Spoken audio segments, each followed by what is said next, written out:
Philosophemes podcast, where we do philosophy the traditional way. I'm your host, Dr. Frank Scalambrino.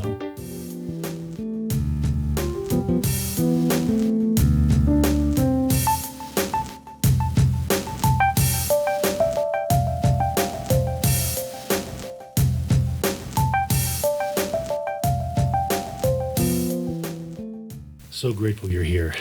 The Philosophemes podcast is proudly part of the Evergreen Podcast Network. If you're looking for excellent podcasts, you'll find them on Evergreen. Thank you for supporting and sharing this educational podcast.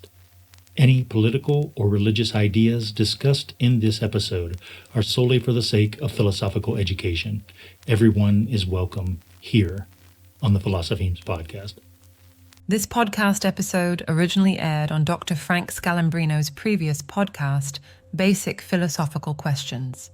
Let's keep going. So this is number 2. This is the second key item for this episode in regard to eternal return. So that was the first one. We just looked at Kierkegaard and the insights that Nietzsche could have been able to discern from Kierkegaard's writings. And we're talking about the explicit writings that we know Nietzsche was reading. Okay, so now number 2. The eternal return is also sometimes called the eternal return of the same, and the idea of eternal recurrence. What is at stake here is the question of the repetition's ontological status. In other words, does it refer to an actual eternal repetition? Is that repetition of everything in the exact same way? Is it merely an idea that constitutes a kind of selection or test, or is it somehow more than just one of these options?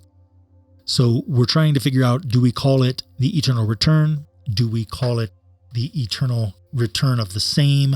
Do we call it the idea of eternal recurrence? All of these ways of referring to it can be found in Nietzsche. We also see this then, the questions that are associated with trying to determine what we call it. We can see here, does it refer to an actual eternal repetition? Is that repetition of everything in the exact same way? Is it merely an idea that constitutes a kind of selection or test? Meaning like, for example, the idea of eternal recurrence, right? How do you relate to the idea? Or is it somehow more than just one of these options? In my opinion, and for our purposes, with the goal of providing a kind of vision and awareness, or envisioning awareness of Nietzsche's Dionysian worldview, I treat the eternal return as the characterization of nature and as an existential test. So we're emphasizing 2 of these options. It may also be helpful to briefly look at Nietzsche's German, Die ewige Wiederkehr. The term ewige may also be translated as everlasting, and Wiederkehr may be seen as composed of 2 words. Those 2 words are again and turn. So what does the eternal return mean? By the way, Freud's repetition compulsion is the exact same German, and Freud just butchered this. I mean, it's really unfortunate because the eternal return is not a repetition compulsion. Let's keep going. So number 3 here then. Okay, what does the eternal return mean? So now we're looking at the third piece. What does it mean? When asked in isolation like this, I always invoke the Joyful Quest, section 341. The epigram there is titled The Greatest Weight. Nietzsche asks us to suppose some demon or daimon were to say to us, "This life you now live and have lived, you will have to live once more and innumerable times more, and there will be nothing new in it, but every pain and every joy and every thought and sigh and everything unutterably small or great in your life will have to return to you, all in the same succession and sequence." End quote. If one is simply asked what is the eternal return, this tends to be the response, right? This reference to the greatest weight from the Joyful Quest. Importantly, though, Nietzsche concludes the epigram with a question and a potential response to the question. Quote, "Would you not throw yourself down and gnash your teeth and curse the demon who spoke thus?" End quote. Interestingly, gnashing of the teeth points to a biblical description of hell. It's Matthew 13:42. Yet, Notice how Nietzsche characterizes an alternative response. And this is an alternative response because it starts with the word or. Or, have you once experienced a tremendous moment when you would have answered him, quote, "You are a god, and never have I heard anything more divine," end quote. So Nietzsche is asking us this. This is how we can see it as a kind of test, right? Nietzsche is saying, how would you respond to this? It is in this way that the eternal return is a kind of test, namely, how would you respond to it? Oh, man, I'm ahead of myself. The former response is supposed to be a herd response. It makes sense to call it this, given the herd understanding of tragedy and suffering. The latter response is supposed to be the response that would come from the highest order of existence. So in other words, let me just paraphrase this real quick. So the idea is that if some divine being came to you and said, this life that you've just lived, you're going to have to live it over and over again. All of the pain, all of the suffering, all of the tragedies, certainly the joys as well, but everything. How do you respond to that? And we can say that depending upon what order of existence you belong to or what level of apotheosis you have achieved, if you want to think of it in those kinds of terms, that there will be some people who will immediately fall to the ground and gnash their teeth, right? They'll be like, this is hell. What do you mean? I'm going to have to go through what I just went through. I'm going to have to go through it over and over and over again forever, right? Yikes. But Nietzsche says that there may be a different way to respond to this. And we could say that it depends upon your character, it depends upon your attitude, and how do we achieve the kind of character and attitude that can provide a better response to this, right? Okay, so notice we are firmly in soteriology right now. Notice that because the revelation of divine presence is not lost on the highest order of existence, and the point of view of the highest order affirms the divinity involved in the situation, insofar as it acknowledges the fatal identity of the revelation. What I mean is that if this divine revelation is informing you of your fate, then you will not be able to escape it.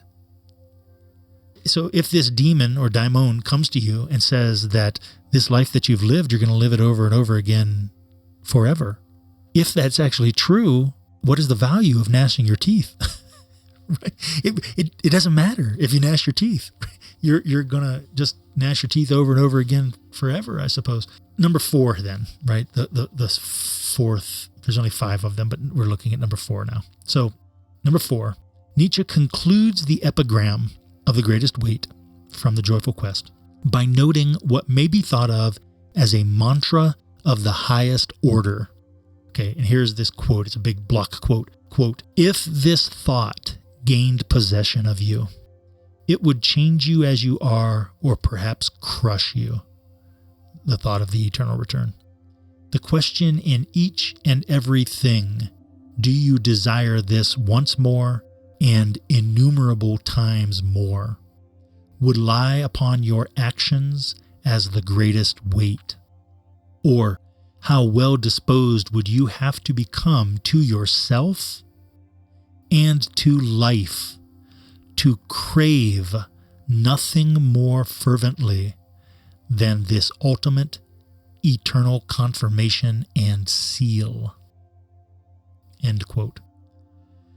This, then, is the passage of the epigram that is often referenced when characterizing the eternal return as a principle of selection or a kind of test. The idea here is actually quite straightforward. How you respond to the idea of the eternal return reveals something about you. Namely, it reveals the order of existence in which you dwell. It reveals the kind of spirit that constitutes you. It reveals what is written in your heart. Ever heard of Stoicism? Chances are, if you have, you've heard of Stoicism with a lowercase s and not Stoicism with an uppercase s. Lone wolves, no emotions, antisocial behavior, cold indifference. All that is Stoicism with a lowercase s. Stoicism with an uppercase S is the ancient Greek philosophy and virtue ethics framework that centers on service to the cosmopolis, to include your family, friends, community, and planet, and the development of a good moral character. My name is Tanner Campbell, and I'm the host of Practical Stoicism, a 3 times a week podcast teaching Stoic principles and concepts to anyone interested through the exploration of texts and deep dives into various moral topics. You can find Practical Stoicism where you're already listening to podcasts by searching for Practical Stoicism or by going to stoicismpod.com. I invite you to give it a listen today. You just might like it.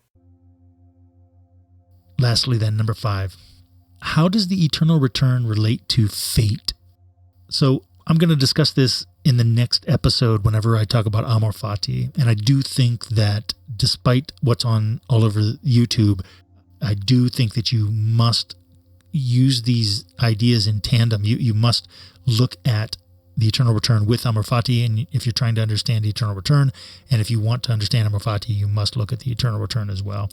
But for now, so let us simply say that fate refers to something, some event, or some aspect of some event that cannot be avoided. So to count as fate, whether it be some aspect determining your existence, like your birth year, or some event to be experienced in the future, its occurrence must be necessary, not contingent. So the question of how fate relates to the orders of existence, according to Nietzsche, is a fascinating question, and it involves the eternal return. So consider the following passage from Beyond Good and Evil. This is section 231 in Beyond Good and Evil. It's a block quote. Quote, "Learning transforms us. At bottom of us, right down deep, there is, to be sure, something unteachable, a granite stratum of spiritual fate, of predetermined decision and answer to predetermined selected questions." Nietzsche's references to fate are plentiful, the most famous being, of course, his amor fati aphorism.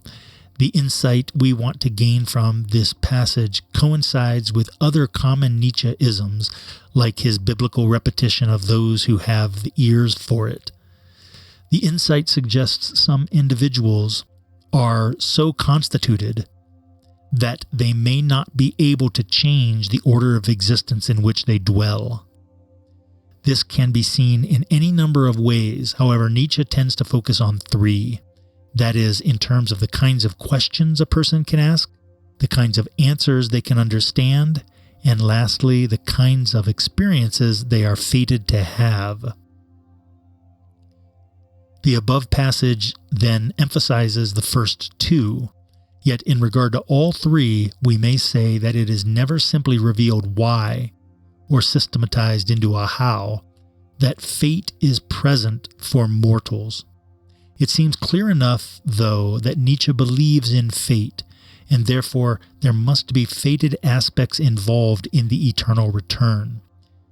So, in lieu of the discussion of amor fati, we should make one last point here regarding fate for the sake of clarification. Some interpreters of Nietzsche's writings have attempted to turn the logic of fate against him and eliminate freedom from his philosophy. Yet, such interpretations depend on reading Nietzsche's philosophy as at least incoherent, if not also inconsistent. For Nietzsche talked about fulfilling one's destiny. Further, it seems clear enough that, like Aristotle, the development of a character type over time, by way of habit and attitude, constitutes a minimum of freedom, such that we cannot eliminate the value of existential choice from Nietzsche. I'm going to talk about this extensively in the next episode on amor fati, because what we find is that a lot of the information on the internet in regard to the eternal return and amor fati is incorrect in my opinion. And I'll just quickly reference this by saying that Nietzsche is not a Stoic. Nietzsche is not a Stoic. If you think that, and I see this repeatedly over and over again on YouTube and Instagram, people basically just say the idea of amor fati is a Stoic idea, and Nietzsche is just reaffirming, repeating this Stoic idea. But that's not true. That's not true. We'll see that in the next episode. So, in other words, though recurrence itself may be fated, some individuals seem to have command over a sufficient amount of momentum regarding their experience of existence for us to say of them that they are choosing their order of existence. To pick an example at random, consider the Will to Power, section 870, the Wille zur Macht, which by the way, I also advocate for translating that as the will to creativity or the will to actualization, if you want to really get heavy into the history of philosophy. So anyway, the Will to Power, section 870, quote, "The best things have been slandered because the weak or the immoderate swine have cast a bad light on them, and the best men have remained hidden and have often misunderstood themselves." End quote. In this example, Nietzsche seems to be suggesting that it is not necessary that these best men misunderstand themselves. Therefore, if it is not necessary, then it is something that we have control over in regard to choice, for example. So I do think that despite eternal return, and I do think that despite the necessity of fate and Nietzsche's belief in fate, that there is also a space for development, and there's also a space for free will. I was just debating with somebody about this the other day, and the idea of this analytic language is ugly, I think, but I'll use it here. This idea of a contra-causal theory of free will, and they were suggesting that contra-causal, meaning that you could have acted in a way other than the way that you did. They're calling that contra-causal free will, and they're saying that contra-causal free will isn't real free will, that it shouldn't count as free will, that if all you have is contra-causal free will, that you're essentially determined. But I don't believe that. I think that if you try to deny contra-causal free will, you just annihilate ethics. It's just ridiculous. Like banana. I could have said something else, right?